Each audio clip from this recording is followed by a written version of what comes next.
Já aconteceu com você de fazer uma prova, o tempo acabar e você não ter conseguido responder a prova inteira? Ou você é aquele tipo de pessoa que encasqueta com uma questão, fica moendo em cima dela e com isso você deixa de responder um monte de outras questões. Fazer prova, principalmente provas de múltipla escolha, também é uma questão de estratégia. E eu quero agora te ensinar um método que vai otimizar o seu tempo e te aproximar do sucesso para qualquer concurso, vestibular, Enem, prova de faculdade, prova de título, prova de residência que você queira fazer. A primeira coisa que você vai fazer assim que receber a prova é passar o olho de uma forma geral, é fazer aquela leitura dinâmica, até para você dar aquela respirada e meio que já ir entrando no clima da prova. Depois disso, você vai começar a fazer a prova. Acredito que existem 3 maneiras de você começar a prova. Primeira é da origem. Você começa na questão 1 e vai até o infinito da prova. Vai seguindo a ordem que a prova mesmo colocou. Outra opção é você começar pelo conteúdo que você domina mais. É assim que eu faço. Porque geralmente eu já chego nervosa. Eu sou uma pessoa ansiosa. Então, quando eu começo a responder as questões que eu domino mais, eu já dou aquela relaxada e quando eu vou para as outras questões que são mais complicadas para mim, eu já tô ali no clima da prova. E a terceira opção é você já começar com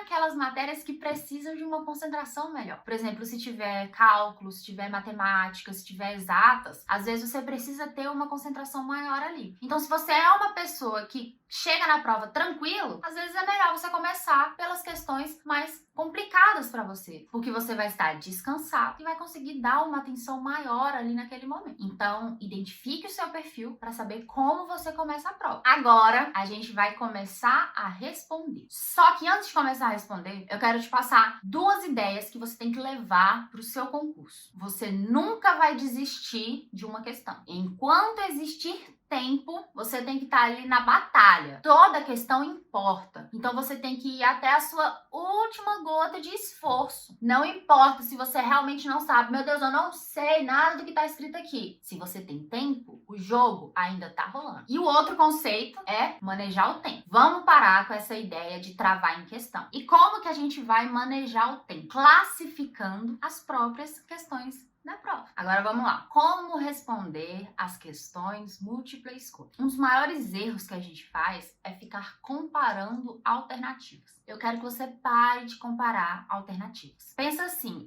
minha prova são 5 alternativas, A, B, C, D, E. Pense que são 5 questões diferentes. Eu quero que você analise separadamente. Lê o enunciado? Lê alternativa A. Cara, alternativa A faz sentido? Não faz sentido? Quando você for ler a alternativa B, eu quero que você esqueça o que estava escrito na A. Agora eu só quero saber se a B faz sentido com o enunciado. E com isso nós vamos ter 4 formas diferentes de questões. Lembra que a ideia principal é a gente responder as alternativas de forma individual. Cada alternativa tem seu mérito e ela não depende da outra alternativa. Na primeira leitura, não é para você ficar comparando. Eu acho que a A tá mais certa que a B. Não, isso não tem que acontecer. Vamos lá. Questão 1. Li a alternativa A. Eu acho que a A está correta. Então, o que você vai fazer? Você vai vir aqui fazer um tracinho.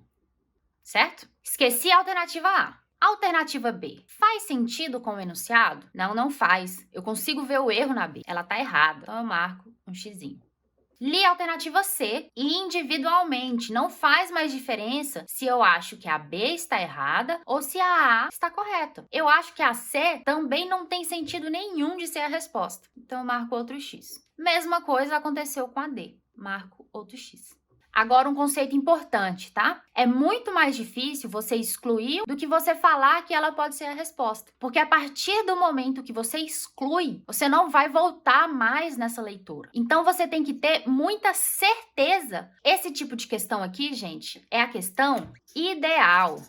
Por quê? Porque é uma questão que você nitidamente domina o conteúdo. Você conseguiu excluir todas as alternativas e teve certeza só em uma. Então, quando isso acontecer aqui, você já vem no mesmo momento e marca a alternativa A como resposta. E isso daqui significa que você já respondeu a questão na primeira leitura. E você não vai voltar mais quando você for repetir a segunda leitura da prova. Agora vamos para o segundo tipo de questão que pode aparecer para você. Começamos a avaliar a questão questão sempre de forma individual nas alternativas. Li o enunciado, li a alternativa A. Acho que muito provavelmente a A pode ser a resposta. Li a alternativa B. Nossa, acho que a B pode ser a resposta. E marco de novo o tracinho. Li a alternativa C. Não, tenho certeza que a C está incoerente com o enunciado. Ela não pode ser a resposta. Da mesma forma, aconteceu com a alternativa D. Consigo excluir com certeza. Esse tipo de questão aqui já é um tipo de questão mais comum do que a questão ideal. Só que o que acontece? Quando você teve duas alternativas que possivelmente podem ser a sua resposta, significa que você tem dúvida.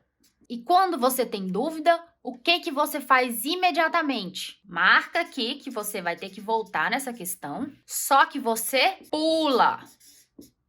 Não é para ficar moendo com a questão que você tem dúvida. Agora vamos para o terceiro tipo de questão que você pode encontrar. E acredito que essa daqui é a mais comum de todas. Avaliando sempre de forma individual as alternativas. Alternativa A, pode ser a resposta? Pode. Alternativa B, faz sentido com o enunciado? Não sei. Eu não tenho certeza para excluir, porque eu não vejo o erro, mas eu também não tenho conhecimento para falar que ela pode ser a resposta. Germana, eu coloco um tracinho ou um X, você não coloca nada. Então vamos lá. Alternativa C, eu também não consigo excluir, mas eu também não sei se ela pode ser a resposta. Então você vai deixar em branco. Alternativa D, tenho certeza que eu consigo excluir. Errada, consigo ver o erro, então eu já marco X. Essa questão aqui também vai ficar com a observação para você ver na segunda leitura da prova. Tem dúvida, e quando você tem dúvida, você faz o quê? Você pula. Vai existir a segunda leitura para você voltar aqui e revisar. Só que esse tipo de questão é interessante porque quando você marcou aqui o seu tracinho, significava que você deu mais atenção à alternativa A. E na segunda leitura nós vamos fazer o método comparativo, que eu já vou te explicar daqui a pouco. E também existe esse quarto tipo de questão, que é o terror da nossa vida. Que é aquela questão que você lê e você fala, cara, consigo excluir a C, ou sei lá, consigo excluir a A, mas eu não tenho certeza de nada, eu não sei nada. Isso aqui, gente, é aquela questão da dúvida suprema. É o nosso desespero. E quando você vê esse tipo de questão, você vai marcar ela sim, bem nítido, porque querendo ou não, ela não vai ser uma questão que você vai gastar muito tempo na segunda leitura. Você vai deixar ela mais para a terceira leitura, porque se você não sabe nem o rumo dessa questão, não tem por que você ficar moendo em cima dela agora. Você vai deixar ela por último. Nós vamos ter esses 4 tipos de questões. Ou seja, as questões ideais, que você não tem dúvida e você responde na primeira leitura. As questões que você tem dúvida em algumas alternativas, você marca para voltar na segunda leitura. As questões que você tem mais dúvida ainda, porque você não conseguiu excluir, mas que você também não acha que ela pode ser uma possível resposta. E isso vai ficar também para a segunda leitura. E por último, as questões da dúvida suprema, que você não sabe nada, você não sabe para onde vai, você não sabe o que responder. Isso vai ficar pro final da sua resolução. Vamos começar agora então a segunda leitura da prova. As questões que você já respondeu sem dúvida na primeira leitura, você nem vai passar por elas mais. E na segunda leitura, a gente vai começar um método comparativo. A gente vai comparar aquelas alternativas que você não conseguiu excluir para encontrar qual faz mais sentido com relação ao enunciado. Lembra que as que a gente achava que era a resposta, a gente colocou um tracinho. As que a gente excluiu, a gente marcou um X. Essas alternativas que você marcou o X,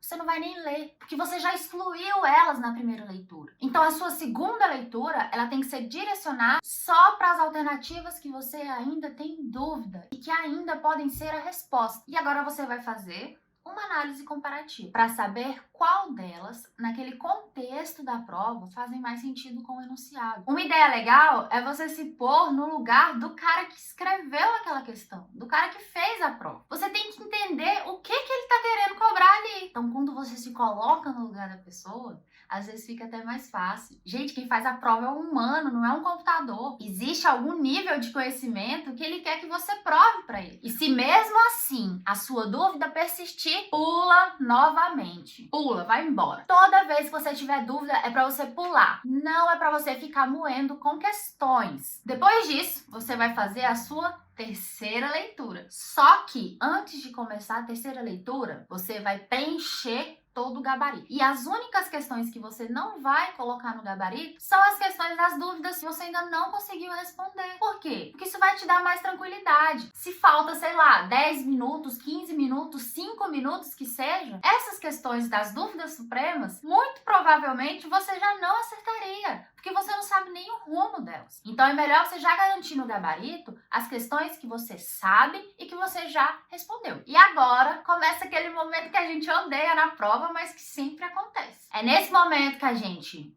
conta com a sorte, que a gente reza, que a gente chuta, que a gente espera o anjo da guarda pegar na nossa mão e escrever a resposta certa. Mas só nesse momento, depois que você já garantiu as questões que você potencialmente vai acertar. Agora também você pode contar com os macetes. Eu conheço alguns macetes. Se vocês quiserem, depois me avisem aqui nos comentários que eu posso fazer um vídeo rapidinho só falando sobre macetes das questões múltiplas escolhas. Mas não desiste. Enquanto tiver dúvida e enquanto tiver tempo, existe esperança. Aí você vai na manha. Você chega lá, cara, tenho 10 minutos de prova e ainda tem 10 questões que eu não sei nem o rumo. Segue firme. Cara, ainda tem mais 5 minutos, ainda tem 3 questões. Responde uma e responde no gabarito. Topou o sinal, ainda tem uma questão que eu não respondi. Vai lá e escreve. Mas não desiste da questão. Entrega a sua prova sabendo que você lutou até o último minuto. Quais são as vantagens de você usar esse método? É que você vai otimizar o seu tempo para as questões que você tem maior chance de erro. Aquilo que a gente já sabe direto. E as questões ideais, elas são a minoria. Por mais que a gente queira que seja a prova inteira desse jeito, não é sempre assim que acontece. É muito comum a gente ficar em dúvida. Então você tem que otimizar o seu tempo para as questões que você não tem certeza. As questões que você sabe, você já garante ela ali rapidinho e dá mais atenção para as questões que às vezes podem te derrubar ou então diminuir a sua pontuação. Parece loucura da minha cabeça, mas pode ter certeza que às vezes do nada brilha um